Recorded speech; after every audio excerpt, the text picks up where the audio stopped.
It's time for Talking Pictures Trivia. A quick friendly reminder, in general, hyperlinks only need a single click.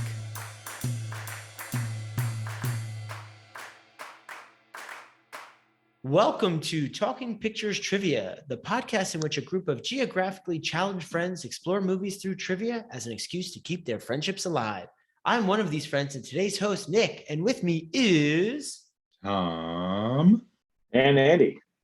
Thanks for joining us. You may remember Andy from our Ex Machina Coming to America and Coming to America episodes. Andy still conveniently likes movies. For those joining us for the first, yes, I hope so. You come to the right place. For those joining us for the first time, we start off each episode with a movie quiz, as these pivotal questions will determine who earns today's trivia crown. In round one, each question is worth 1 point, and in round two, each question is worth 2 points.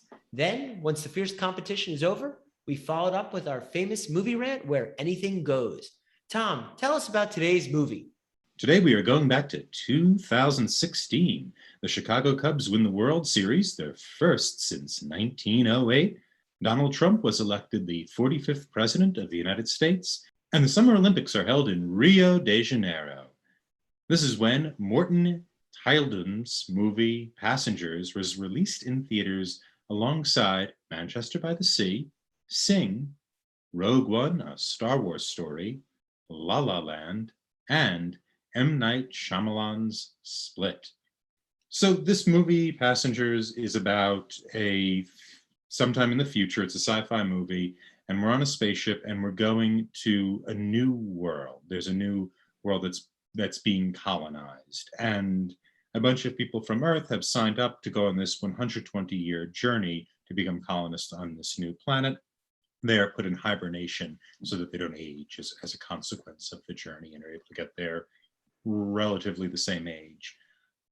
A meteor hits, and the character of Jim, played by Chris Pratt, is woken up, and there is no way to get back into hibernation.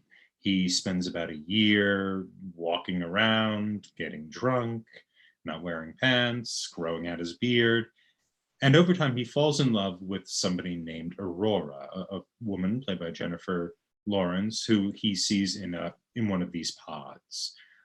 And he decides he's going to wake her up, dooming her to death on this ship, since they've both woken up early now and have 90 years to go until they reach this planet. But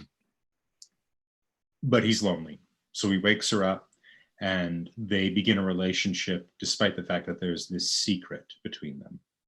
Nick, if you had one word to describe Passengers, what would it be? Journey. Andy? Homestead. And my word would be redemption. It's time for question one. What is the name of the spaceship?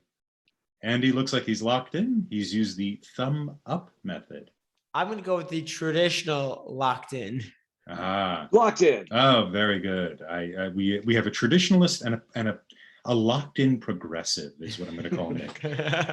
So, Andy, since you locked in first, what? Oh, excuse me. And Nick, since you locked in last, what is your answer? This is a guess. The Venturer. Okay. Andy, what? Its name is the Avalon. Very good. And that is a point for Andy. Yes, it is. Now that Yes, you said it is. Yeah, I thought that would be a good question. It's obvious, but also easy to forget. Yes. Yeah. So I brought this question because I wanted to start with a discussion of kind of the setting, where we are, what it means, why it has that name even. And so let's go for it. What did you guys think of the setting and the circumstance? I thought they do a really good job of portraying how deeply isolating being in the middle of interstellar space would be. I mean, they're with people. There's 5,000 people, although it's really lonely because all those people are sleeping. So this juxtaposition of all this luxury and all this space on a quite a big ship, but yet isolated without other companionship and isolated from the rest of humanity, especially when he goes to make the emergency phone call back to the homestead company, and it's like a 35-year round trip for the call. Yeah, yeah, exactly. What is interesting about it is it's like he showed up like 90 years before the cruise ship party began. Or it's actually more, 90 plus years, because they only are supposed to wake up 4 months before they get to their Homestead 2 destination. Hopefully that wasn't a question. But he's there like 90 years before it. So, I mean, it's like the dinosaurs roaming the earth versus the entry of humanity, you know?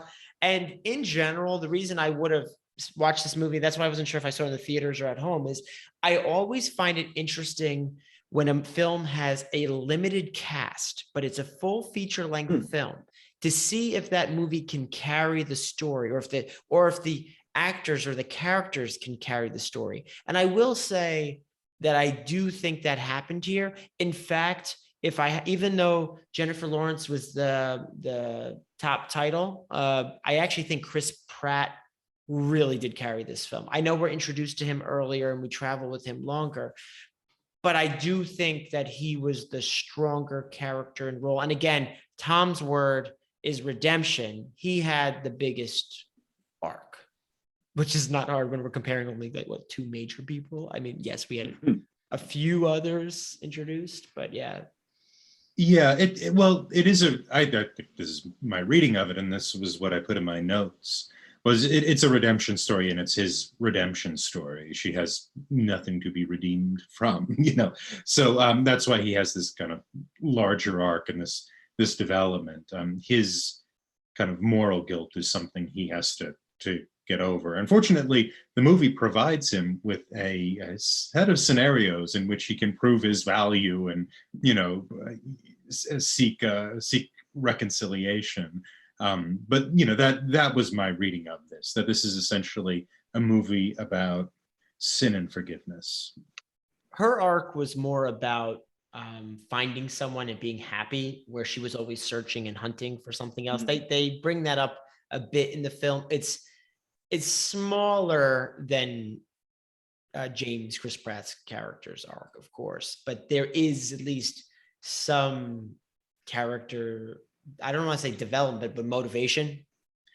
Yeah, it's there. It's limited. It's limited. It seems to be kind of shoehorned in order to explain in the end how quote unquote lucky they are. Because without this circumstance, they never would have met, because she's from a very different world than he is. You know, but also her ability for the forgiveness part of the redemption, right? Yeah, and you know, so she has the human touch to forgive him or let him back in, and that is played up with that video we see of her friends, former friends, dead friends, who are saying like, "I hope you find somebody. I hope you let them in." I kind of found that a little shoehorned, because she seems before she even knows he's done this thing, she's perfectly open to, you know, she seems perfectly lovely. She doesn't seem like this kind of icy character who keeps people away. Yeah.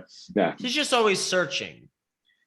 Yeah, which they played up too. There's a lot of like Moby Dick, not references, but parallels. She's always looking for that big thing to make, because I think her father was a very successful writer too.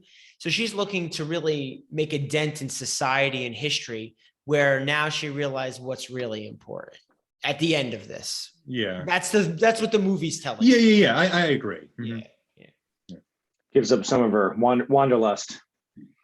Yes, and they even at the end they said like something corny, like "what a life it is," or you know, "this is the life," or you know, something life-based, like you know. Yeah.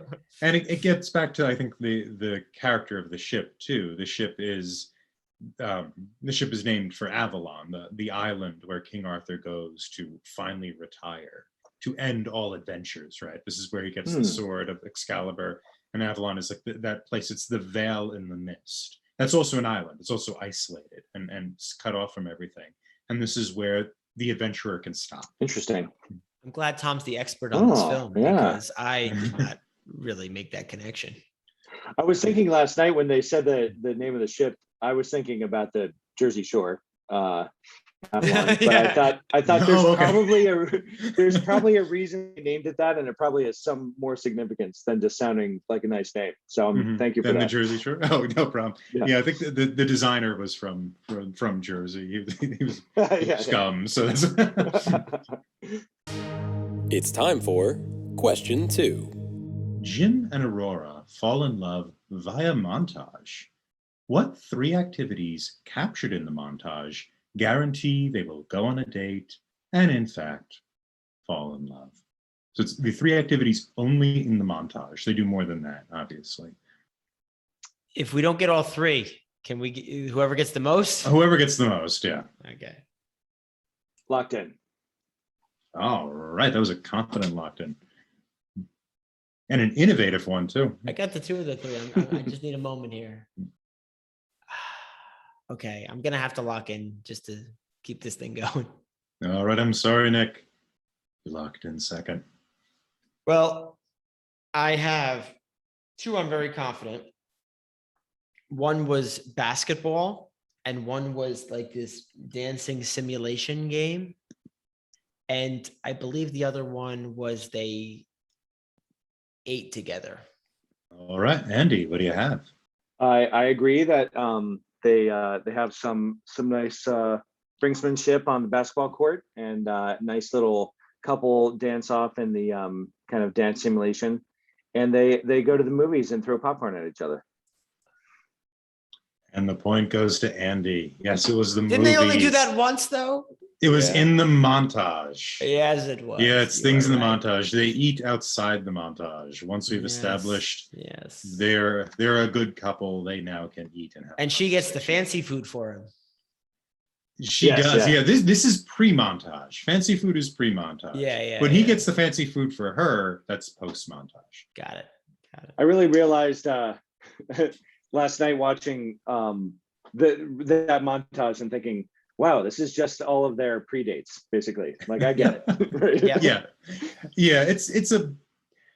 So I wrote this question up to talk about them and their relationship. I will say I found that the various montages a bit frustrating. Like you kind of want the meet cute, right? In a movie, if it has that kind of romantic element, or you want to see I guess we see them meet, and that scene is scripted and fleshed out and whatnot.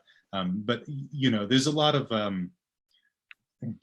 condensed time in this movie that's kind of Rocky IV reminiscent, which is a comparison I didn't expect to make on this show. But regardless, what do you guys think of them as a couple or those performers?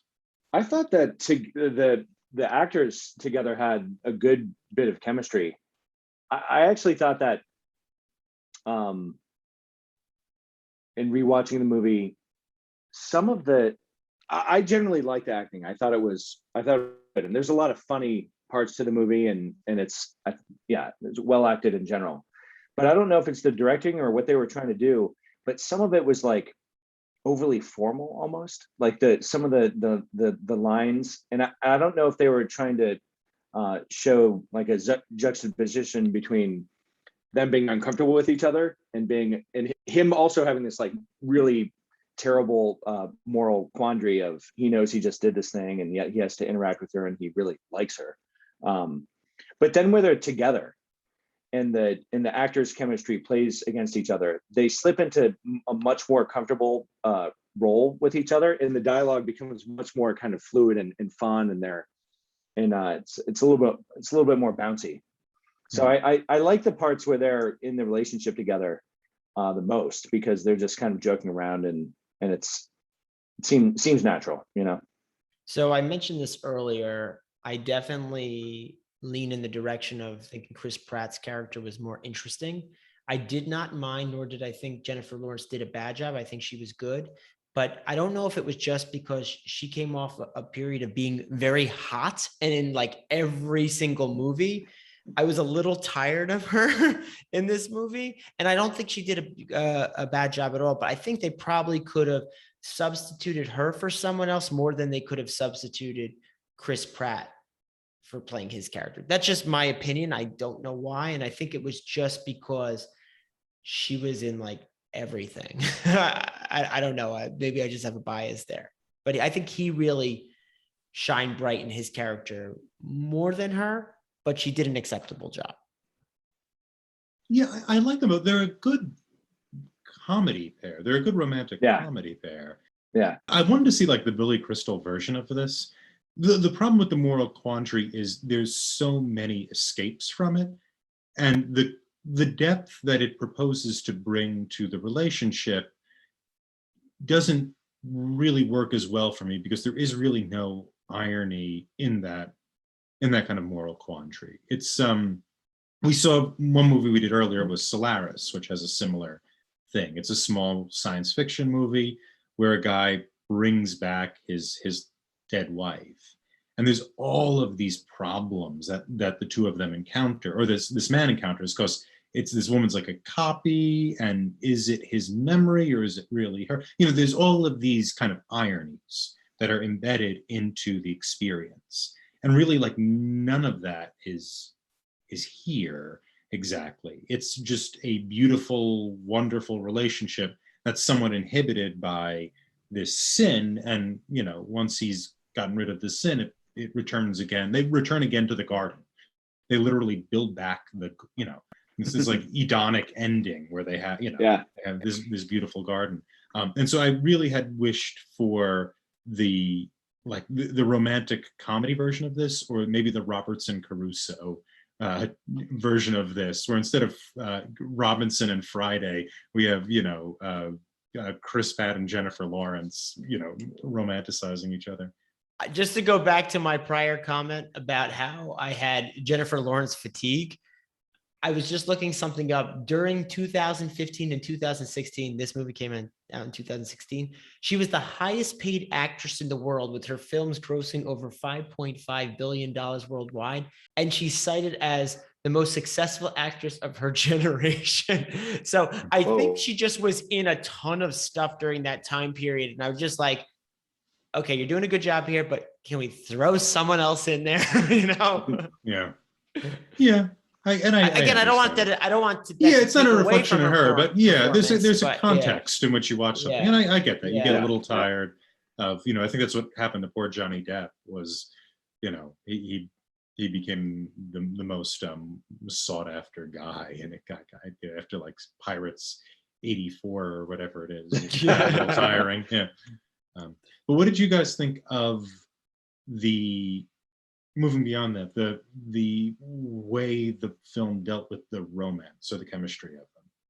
Even when we're talking about how it was like sped up, they kind of had to do that to get to other points of the plot. Mm-hmm. And they continued with that feeling, not just through the romance, but even into the action sequences at the end. There's big time gaps that we just assume happen. And I'm actually okay with that to get the story out. It still was a runtime of, gosh, I was going to say just shy of 2 hours. Let me see here.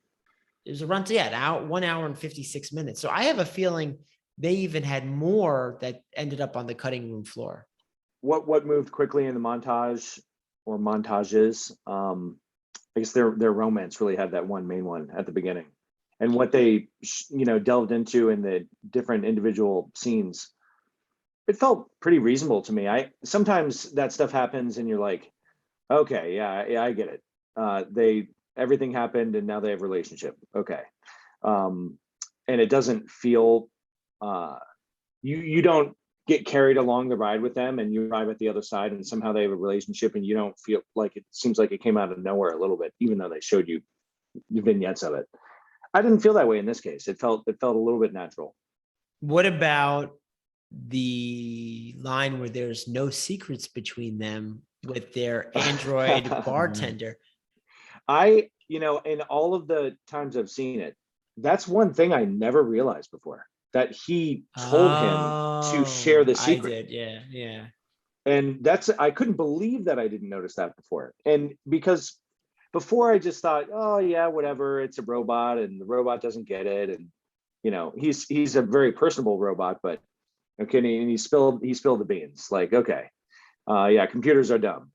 But actually it's better than that, because he would have kept a secret, and there's enough of kind of eye contact going on there that he says, oh, oh, there are no secrets now. I get it. And it's like, this was such a hot topic conversation for so long with Jim, that it was like, obviously he would start talking about it once he was given the green light, kind of.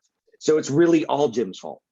And Oh, it is. It amps it up even more. Yeah. Because even though he is very charismatic as an android bartender, he still follows logic.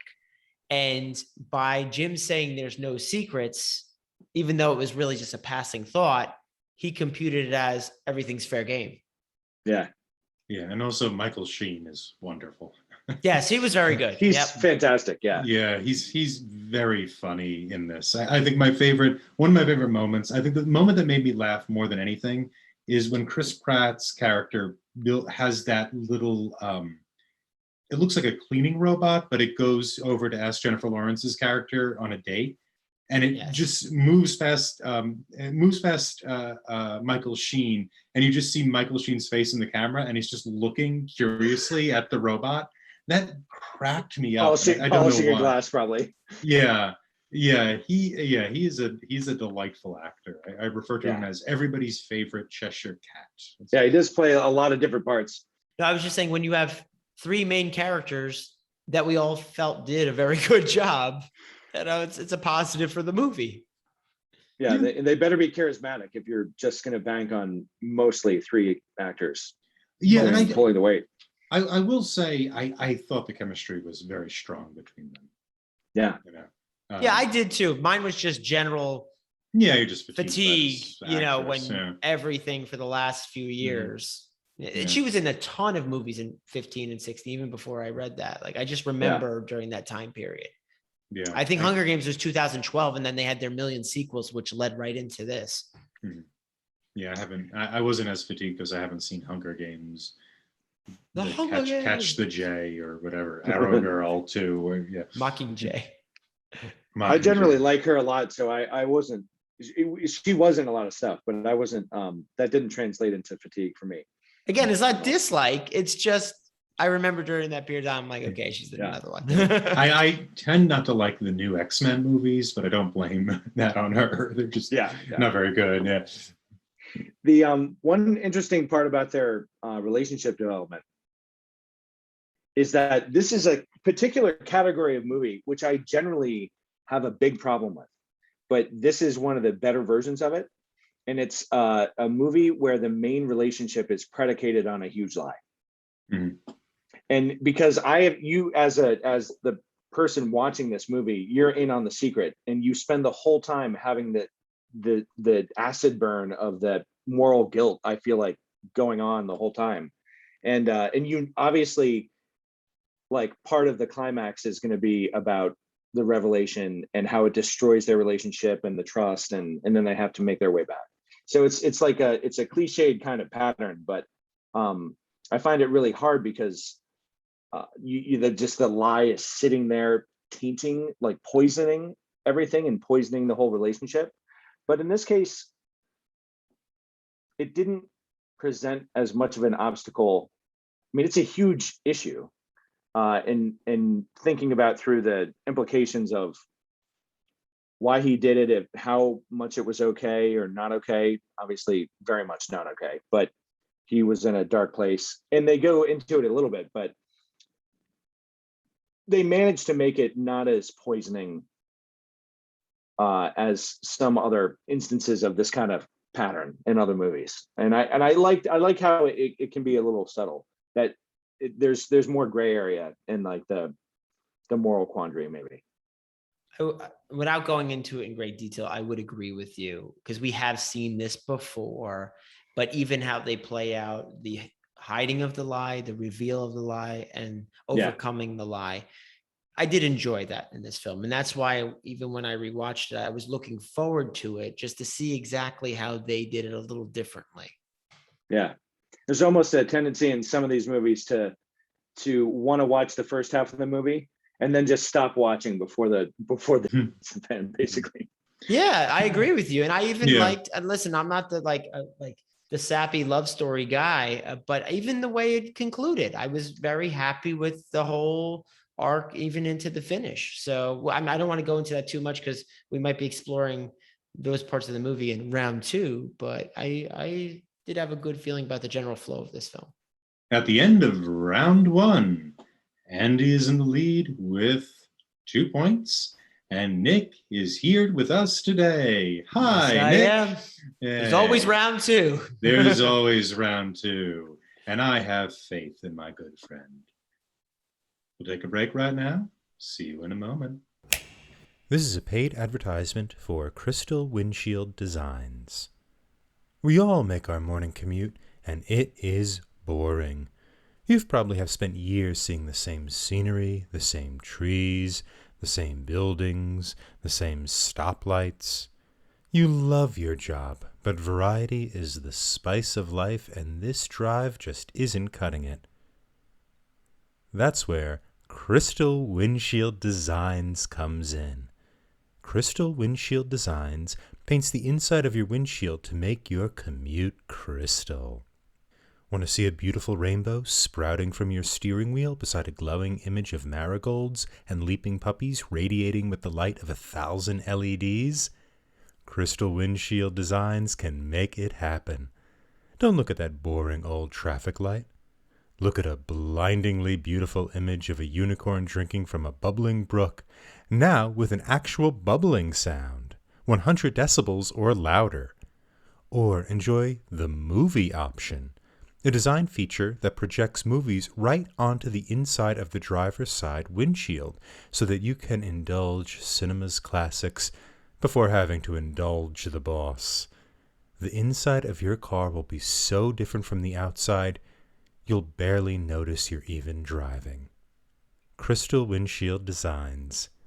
Who says keep your eyes on the road? And we're back. Andy, we're at the critical part of our episode where we ask the guests a key question. If you could watch Passengers with anyone, dead or alive, who would it be? Yeah, that's a really interesting question. I'm going to say Carl Sagan. So Carl Sagan was a scientist, an astronomer, and an author, and an all-around kind of futurist and space enthusiast. He wrote Contact, and so he was very. That's why it sounded familiar. We watched yeah. that in a prior show that never aired, right? We never watched it on this one, Tom. No. Yeah, we didn't watch it on. Interesting. Mhm. He seems like a fun guy. He would be interested in the romantic comedy part, probably, in itself, but just the further implications of the interstellar colonization and the way that the ship worked, and he would nerd out on that aspect, and we would have fun on both levels. Do you think he would agree with the portrayal or think it was fantastical, like not realistic? Where does he land? Good question. And I'm a space enthusiast myself, like current space stuff with SpaceX and kind of like the new space companies. Space race. Exactly. And I'm really interested in it. I'm glad to be able to witness it as it's unfolding. And one thing I really like about this movie is that I'm also an engineer. So from an engineering perspective and kind of like a space nerd perspective, I found it completely plausible. Like I honestly don't know of any part of the movie that I thought was just like a huge plot hole, in that just stuff doesn't work like that. I mean, it's a tricky thing to deal with, in that nobody is awake and that there was no facility for emergencies. The fact that they said that the hibernation pods like have never failed and all this, they can't fail voyages, that may be true, and they would still have a backup. There's got to be some like way to pull some emergency lever and have something happen. That was the only part of it, and that's, they needed that linchpin to make the movie work. But especially since they have backup parts of the backup parts, like everything else is well stocked and ready to go, but you wake up, you screwed. Yeah, and it's also, you sort of need that for this plot. The plot doesn't. Exactly. I was thinking maybe the meteor may have hit the backup room and just destroyed everything. That could have just solved it. But it would have resulted in the same thing. I read an interview with the screenwriter, and apparently they spent a lot of time trying to get a more. I think the model was Interstellar, and they tried to make it more realistic than Interstellar, another former episode we had. And so there was a lot of like, it would take this long to get there. The system they went to, which I won't name because it might be a question, it's actually a it's a bonus question, so I think we'll be okay.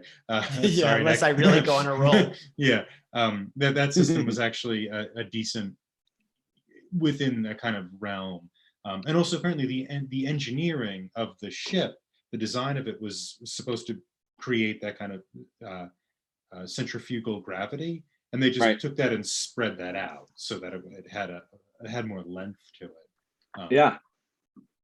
So yeah, it seemed like there was care taken in that regard. It's time for question 3. What is the first ship error Jim notices beside his pod? Major or minor? Pretty minor. I'll give you that. Okay. Locked in.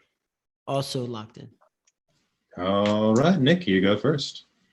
When he was in his bedroom, there was some kind of like glitch within the screen. And I just realized another one, and I already locked in now. Darn it. I think I remembered one that was sooner, but I already locked in. So it's going to be the glitch on the screen in his bedroom. But I'm regretting it because I think I may have just remembered one sooner. I believe that was a little further on in the malfunctions, and that the earliest malfunction I can think of was one of the little Roomba robots. Yep. Like repeatedly running into the door jam, kind of like on repeat. Oh, no points. Oh, Ooh, there was one earlier than the Roomba. I went back because and that's what I thought I Tricky, was. tricky. Yeah, That's there the was one. one. I thought. Okay. There- when I was- The elevator. There's two The elevator. elevator scenes. There's one elevator scene where he gets really locked. the and then- major one that I think Yeah. was later. But there's very early on, he gets off and the elevator kind of sparkles a little bit and the door doesn't quite close and he looks at it and then just moves on. But that is Nice. a little before the Roomba. Oh, Mhm. robot. Nice. Yeah. Oh, no Okay. points. I still So got a I- chance. And that's an interesting one because the number and severity of the problems on the ship, I was paying close attention to during the rewatch, because the moral issue of him waking her up, I was just thinking through some kind of fantastical, like headcanon type. I know you guys love that. We're familiar with that. Yeah. It's a term we That- know. My headcanon was that, not to get into it too much, but that if obviously he woke her up for all the wrong reasons, right? If we're going by motivations, it entirely, I mean, they were selfish motivations. He wanted companionship. basically. Companionship. Yeah, exactly. Yeah. He tried to talk himself out of it. He knew it was wrong. But if he had not woken her up, then relatively short term after that, he would have ethically probably needed to start waking up a bunch of people. Because if he couldn't wake up the crew, like once he realized how much was going wrong with the ship, the answer is everybody is going to die unless we figure this out. And I've tried everything I can think of. So wake up all of the smart people I can think of to try to help problem solve this, because the ship is falling apart. And that was like that wouldn't have been really that long after he made his the kind of the original sin that he did, which still is there because they hadn't gotten to that point yet, and he did it, and his motivations were different. But I was kind of thinking like the writing is starting to get on the wall anyway. Well, even along those lines, this is the one area of the film that I'll just give them a pass on. But when Lawrence Fishburne's character, the officer that apparently has like 612 things wrong with him. So It's a lot. like a lot Gus. of medical conditions. Gus. Yes. So Yeah. shortly after he Mancuso. shortly after he passes and they get his access chain or whatever, the reactor's about to melt down and they need to act that exact moment. So that just was pure timing. Like if that chain of events didn't happen, the reactor would have just blown and they would have been dead. So that happens pretty quick in this film. That's one of those things that I'm wondering if there is more that got cut to lead up to that, or they're just like, no, we're jumping right into it. So they sped it up right there to bring a little more tension into the It does escalate quickly, but you Very. can consider that the and they kind of show it, is that the failure rate is becoming exponential, basically. Mhm. And Which so woke him up. Yeah. right, it's really like a causal relationship that he Yeah. was woken up because it was getting so bad. So Yeah. you can Yeah. kind of, yeah. Yeah, it's also the failures actually begin before even Chris Pratt wakes up. We see the cause of that, and it does, as you mentioned, escalate. So the conflict, this kind of mechanical conflict that's, you know, on top of the moral conflict, I feel two ways about it. And I want to know if I'm wrong or what, you know, where I am. So on one hand, you need it because you need Chris Pratt's character, Jim, to do something brave, to kind of sacrifice himself in order to be redeemed, right? Like he needs to be willing to die, and he technically does. He's also an engineer, by the way. Like, so it's set up for him to fix things. He left Earth because they Yeah. don't Yeah. fix things. And here I Yeah. am fixing things. Yeah, so he's the right man for the job. And also he's willing to not only does he have the technical skills, he's also, we see at the end, kind of morally prepared to do the job, which requires risking and ultimately sacrificing himself. However, the fact that if he didn't wake Jennifer Lawrence's character, Aurora, up, she would have probably needed to be woken up anyway, feels a little cop-outy. It feels a little like a cop-out. Well, she probably wasn't the right person.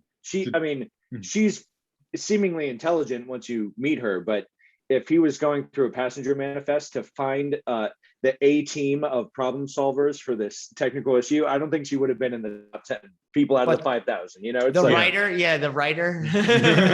yeah. Wake up, engineers in some of those 5,000 passengers were probably Homestead employees that weren't crew, just because they happened to be, you know, have a discounted ticket or something. It's like maybe they know the secret way into the bridge or whatever. It's like, find anybody that might know more than me. Wake up, Gus. Well, you can't wake up Gus, right? Isn't Gus? No, I know. Yeah. Yes, he's in a separate area because he's crew. Yes. Yeah, that's why he couldn't. That was part of the thing too. There was another. For some reason, the crew was not accessible behind a giant steel door. But whatever, you know, we have. Right. Yeah, we need these kind of The giant steel door was also for the bridge. Yes, it was their protecting. Yeah, there's like their command ring or whatever. Yeah. But so I found that I found that a little frustrating because it does kind of undercut the sin, but you need it because otherwise we're just living in sin, you know. We do only have 2 human characters aboard this giant ship for most of the movie, so you do need some catalyst. I just kept, so my comparison still, so KG's comparison when we were talking about it was the various little sci-fi movies we did. We did the one where the guy's in a little room and he doesn't know if he's dreaming or not. They made the movie for like $14. It's got a. I need a little bit more. Remember the guy was in a room and he's trying to get out. Remember he was trapped in a room and he was trying to get out and he kept getting out and he realized he was still dreaming. And in the end, you don't know if he's still dreaming or not. I don't remember this movie, but I probably watched. It sounds very familiar. Yeah, we had a big debate about is he still dreaming at the end. Oh, I know what you're talking about. It was like a B film.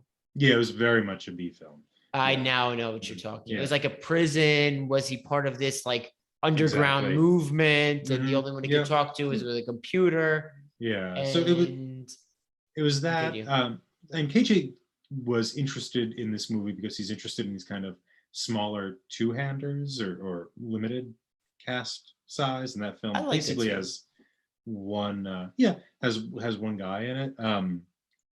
I kept seeing this with Solaris because Solaris is a little bit like a person in isolation finds, like, you know, who has committed a sin. The main character has committed a sin. He finds his wife again in this extraterrestrial world who's died and whose death he feels responsible for. And what I found kind of frustrating about that conflict, the conflict in this, was in Solaris, there's, you know, this great concept from the Greek, aporia, an open hole, an opening, something that can't be resolved or stitched back together. And Solaris allows those to be there and remain there in this relationship.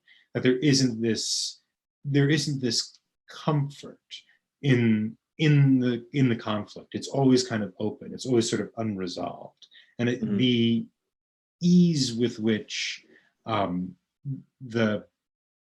the ease with which the conflict allows Jim off the hook, I found a bit frustrating. Tom, I had to look it up because our listening audience just has to know. The movie was called Infinity Chamber, That's right. which Infinity also released in 2016. However, I think the box office may have been drastically different between the two of these films. Yeah, well, when you spend no money on marketing and $4 on the set, that's kind of what happens. I have not. I've never even heard of this. Yeah, well, That's because most people fine. have. Yeah, that just means you're a person. No worries. You'd have to seek it out. You'd have to seek it out. It's time for question 4. When Aurora asks Jim what they are looking for as the ship is falling apart and Gus has finally died, what does Jim say? Locked in. Oh man. Cha-ching.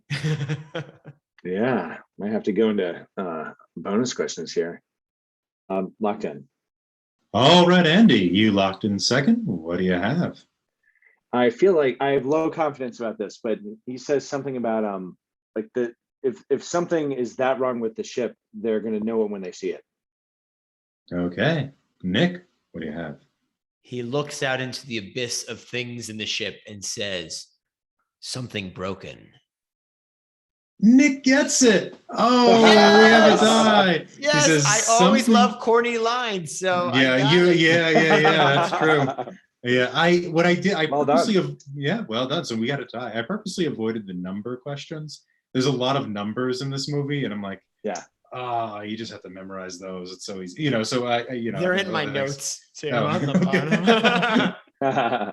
So, and I wrote Avalon. I'm an idiot. You could have had it. You could have had the episode. You would have had the episode. Oh no! But we had to go. But before, should we do? It's literally my first note. Avalon, Homestead 2. Yeah, I don't quite get note taking. I think because I have a few paragraphs, and most people put notes. Oh, mine is quite sparse. Yeah. Yeah, I didn't know we were allowed crib sheets, so I never write anything down. To be fair, this is in the episode notes, so anyone can read my notes. That's true. Yeah. So my notes always are kind of a script for reflection. So they tend to be they tend not to be very helpful for anyone. Right. Less fact based. I just skip those. There's too many paragraphs. So I want to mention now my word, redemption, and talk about the way redemption is pictured in this moving picture. What did you guys think of it? What do you think of how it's shown in this movie? The plot lines it up so that it's plausible, given everything that happened, that he needs to do this. But it's a really nice tie the thing in a bow that he gets to just go into the belly of the fire and basically get in an inferno essentially, and get burned and kind of like yet make his way, survive this inferno, and then almost get completely lost into space, and for her to have to retrieve him, for her to have to ultimately save him. Mm-hmm. It demonstrates both his willingness to sacrifice, the symbolism of the fire, kind of he's going to be lost and he's kind of off, and then it requires her to it's so obvious that she wants him because she has to be the one to save him. I mean, maybe she would have saved him anyway and continue to hate him. It's possible, but it's a very convenient packaging for like her turn back to him after he, saves her. Essentially, they save each other. Exactly. Her forgiveness is needed for her to want to go out there to bring him back and bring him into the med bay. So she had to really want that. Otherwise, she could be like, finally, got rid of that jerk. Yeah, but that's Yeah, not like he how. got what he She got what he really- deserved. Yeah, yeah. Mhm. Yeah, I like Andy how you use the term that there's like he has to go into the inferno, and he's like literally purged from the ship, right? He goes into the fire, and he beats back the fire or gets rid of the fire. He gets rid of the inferno, and instant he's purged out. He's physically purged out, and then he gets to be brought back in. And so that kind of idea of like sin or redemption, I was looking through, different books about sin and whatnot, and there's this kind of idea of like what it is a state without love. And so it's kind of like his sin puts him into a place where he is no longer loved, or he can't be loved by her, which is interesting if you think about it in that way, because like that's kind of where he starts before he gets her. It's kind of like this, it's like he can't get out of that circumstance. And obviously he does something despicable by waking her up, but it's only through this kind of facing the inferno or going through the inferno and not being killed by it that he's able to, return to her, or that she's able to then accept him and bring him back to life. Because that's literally what happens. Go ahead. Sorry. I wanted to bring this up during this part of the conversation. And I think, Andy, this may be why we thought this movie did it better with the whole lie to redemption. Mhm. I like the line and dialogue that Gus had with Aurora when they both know what Jim did. Okay. Right. And he explains how a drowning man will pull someone down with him. And he explains that Jim was in a bad place. Even when he talks to Jim, he's like, you were alone for over a year by yourself. He's pretty much like, damn, he's like, Yeah. that must have been torture. So I like that they planted that seed of what that scenario could do to a sane person to make you make such a harsh decision, not justifying it. It was never justified, but at least you saw a little bit more of all the pain and suffering Jim had alone on that ship that made him make such a drastic decision. And they were just little bits. They didn't harp on it, but they did address it. They very early on, I noticed this time, right after she wakes up, or he wakes her up. Put the causality there. He she's a little bit tired, and he says you should get some rest, and she leaves. And after she had seen some of the stuff he had tried to do to fix the situation, and she asked him how long he had been awake, and then she's kind of getting into the elevator to go and get rest, and she says, a year. I don't know how you could have ever done that. And he just has this look on his face because it's right after he did what he did, and she's saying it plainly right then, like I don't know how he did this, and the end result is that he couldn't be alone. It drove him crazy. He almost walked out an airlock. Yeah. I have two good bonus questions here. Do you want the more serious question, or do you want a little more tongue-in-cheek bonus question? I will say both are challenging. The one I have a chance of getting right. Okay. I'm curious to hear both. I don't know. Okay. I'll give you the question I think is better, or I like it more. Okay. So you have both the possibility of getting 2 points. So you have to guess a number and names. Number and names. A point for the number, a point for the names. It's time for a bonus question. How many Oscar nominees appeared in this film? Nominees. Nominees or winners. Winners? Nominees and winners. Okay. Winner presumes nominee. I'll say locked in. I'm locked in. Okay. Nick, what do you got? The number is 5. What do you have, Andy?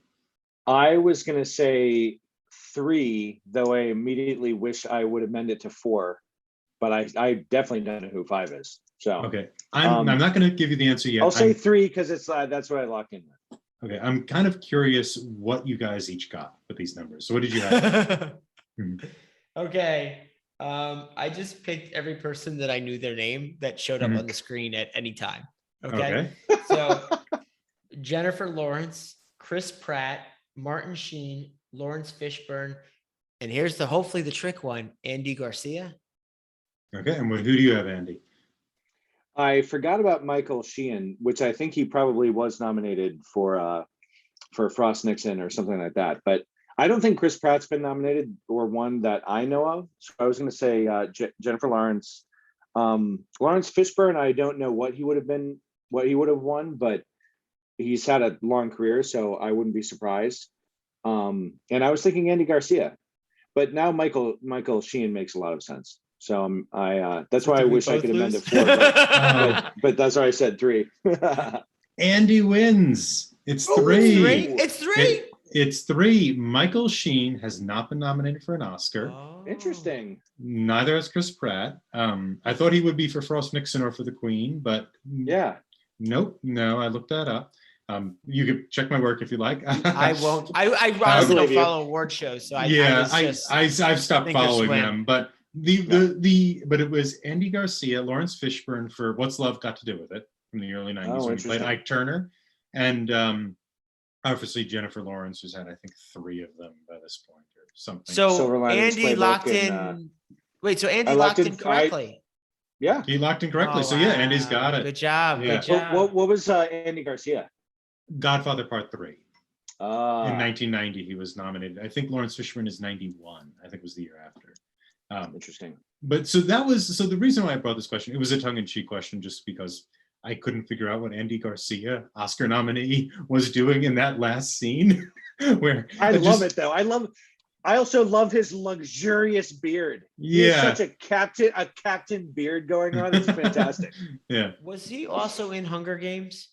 No, I don't think so. Oh. By the way, I do love science fiction, but I think the Hunger Games movies, Tom, are much better than they have any right to be. I think really? they're very enjoyable. Yeah. Okay. They have a ton of good actors. Philip Seymour Hoffman plays a great part in some of them. They're great in the way that they're filmed is less fantastical. It's pretty thoughtful, actually. I think. All right, I'll look at that. Yeah, I'm starting to dip my toe into science fiction. It was something I was always like a canon guy. I always like kind of like those types of books.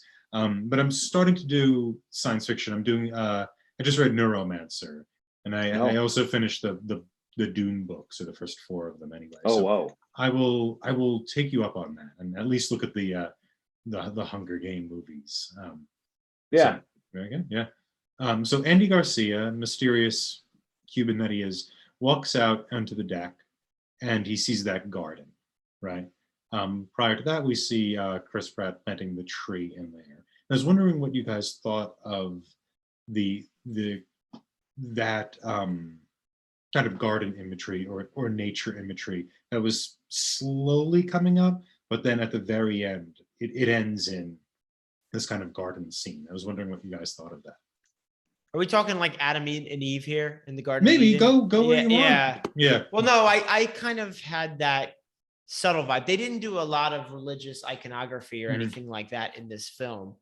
But whenever there's one man and one woman and the future of, other humanity is based on them being successful. And in this case, it's successful together. Their children are the people who are making it to Homestead too. That's as far as I get, but I did feel like they made it their own.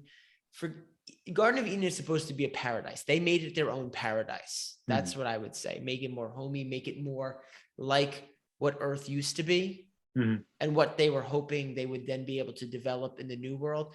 And I think that was actually a wonderful way for these people to come out so they could not forget where they came from and bring that with them where they're starting all over again. I just, in this discussion, I realized that there was nothing really, nothing stated at least, preventing them from actually having kids. I mean, it would have been, an interesting situation with medicine and stuff like that, but they could have actually continued their and had progeny, in addition to their animals and the robots doing the gardening at the end. I had that same thought after this watch, Andy. You're not alone on that one. Like, for movie purposes, I guess they just wanted to wrap it up so that, these people would have more of a mystery of how it happened. But I thought the same thing too. There was nothing that said, "Oh, in order to travel through interstellar travel, you can't have kids anymore," or something like that. They didn't have anything like that. I totally get the Garden of Eden parallel, but coming from like a less religious perspective, one thing about the movie that's kind of frustrating is how it's almost like a little treatise on how cold technology is. I mean, the technology is their lifeboat in this case, and it has this cool shield, and it's very smart technology. Honestly, it's like some sort of fusion reactor. Yeah. And it knows how to steer around things and protect itself, and it knows how to repair almost everything. It's the computers and I'm a software engineer, so it's like that software and the computers are really sophisticated. And Arthur is the name of the bartender. Is his name Arthur? Yeah. Which is funny given your talk about King Arthur and Avalon. I realized that. But the technology is a bit of a failure. They go to the help desk. The help desk is incredibly stupid and not helpful. They make this call. The call is going to take 35 years. Like, none of the technology, even for how sleek and sophisticated it is, really can help them with their problem. It's a massive failure. And then at the end, when he's planting the initial tree, they ask him what he's doing, and he said, "I'm making improvements." And what he ended up doing is that at the end, that garden scene just looks so luxurious and organic and life affirming. Like, instead of the cold ship, it was just teeming with life. There are birds flying around. Even the robots are carrying boxes of tomatoes and stuff that grew in the garden. And it was like how to give more life and more warmth to the cold technology almost. Not just the cold technology, but the sterile environment of space. So you have like a double layer there. So you're absolutely, I agree with you. Like, you're in it and you're surrounded by it. So I agree. Yeah, I also agree with the idea of, like, I don't really like that kind of nature technology binary. They sort of work together better than they should be thought of as separate things. And so, for nature to kind of come in and quote unquote fix things is a little bit frustrating. What I found interesting was, of course, your mind goes to the kind of Edonic thing, right? That, like you were saying, Nick, it's like, it's pretty damn obvious. And you also have the one tree of that from which sin came from, blah blah blah. I found it interesting that it was like that it was a garden that comes after redemption. So it's kind of inverted from normally sin casts you out. Here it's you've been cast out already, and it's kind of your way of making it back. I took it as a rebirth, Tom. Like, even in the pod, because she had to go through like every emergency technique to bring him back to life.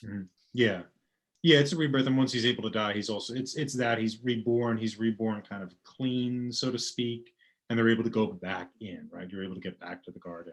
But I really like that point you bring up, Andy, about like, come on, guys, like this is amazing ship, and this is a tree, it's a tomato.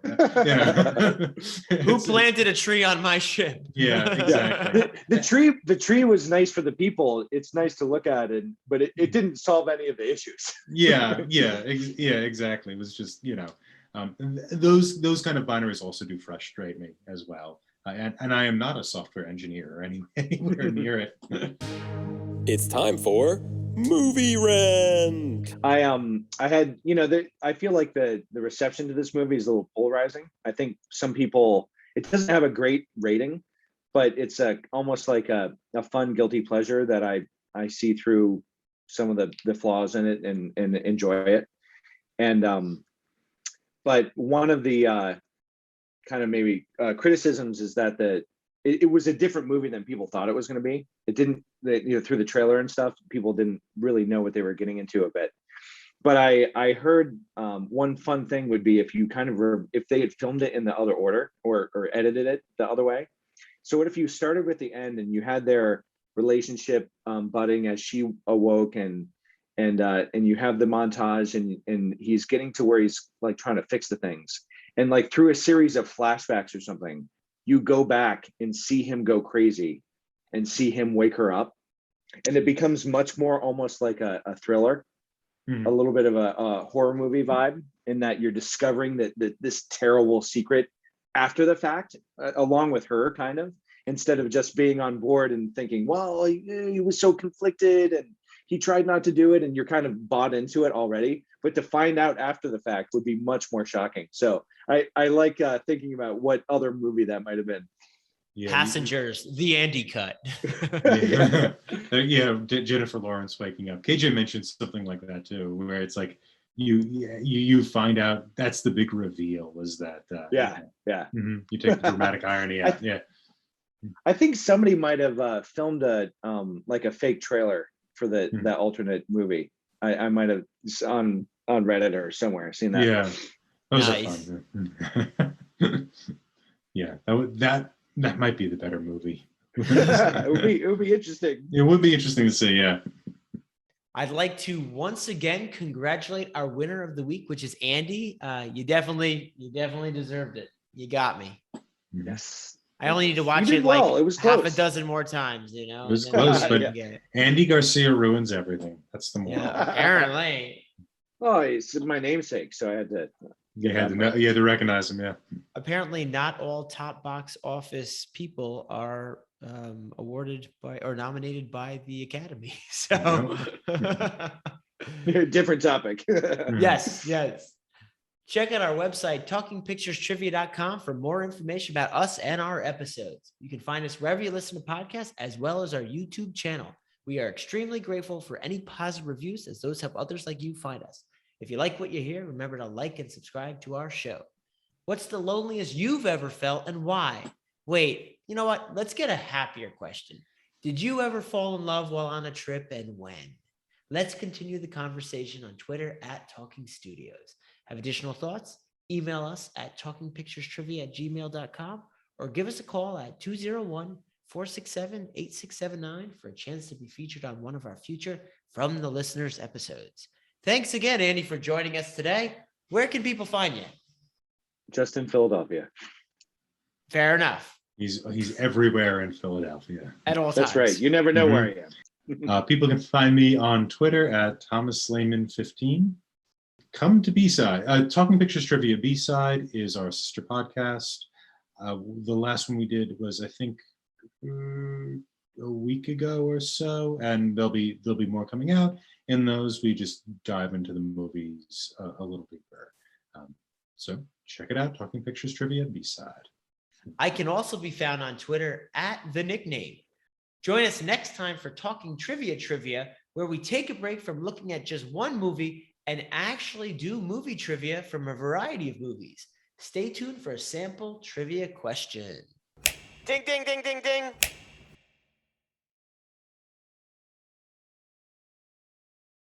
The Pirate's Code is actually more of a what?